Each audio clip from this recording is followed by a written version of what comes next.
Would you say, Tim, that your experience in the BB house was, on the whole, a positive one?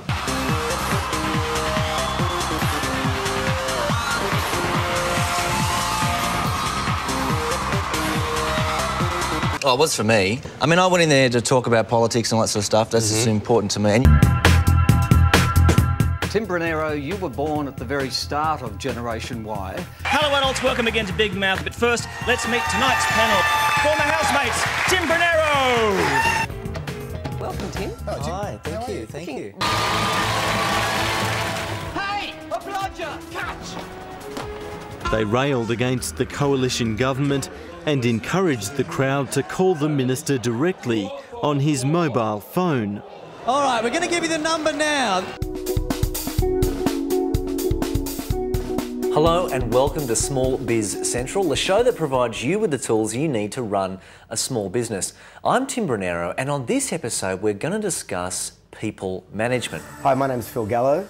I own Gallo Hair in Darlinghurst, East Sydney. We wanted people to leave here and say we enjoyed that experience, and then to recommend, which is our highest form of marketing, was other people recommending, word of mouth. I wasn't business savvy at all, so I just faked it till I made it, sort of thing. I mean, he's obviously a very smart guy, you know, and I'm not going to do any advertising. I'll just get all the magazines to give me free editorial support. I'd see that business as what I would call, it has a true marketing orientation. You know, he really has understood the market, their needs, their wants, their preferences. Jack?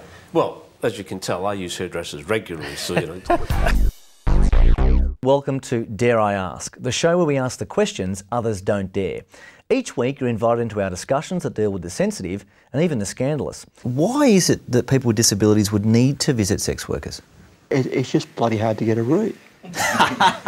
Tonight we're asking, if you only had a few weeks to live, how would you live them? I would go into my backyard and I would have, I guess, my family and all my friends, and I would marry my boyfriend.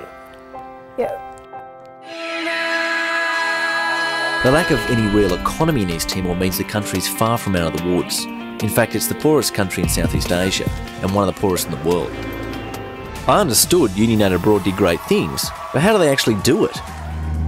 I decided to jump on the next plane to East Timor so I could check out their aid projects for myself. We spoke to Prime Minister Jose Ramos Horta and cheekily asked him if he considered himself the Che Guevara of the 21st century. I'm far too cosmopolitan and far too bourgeois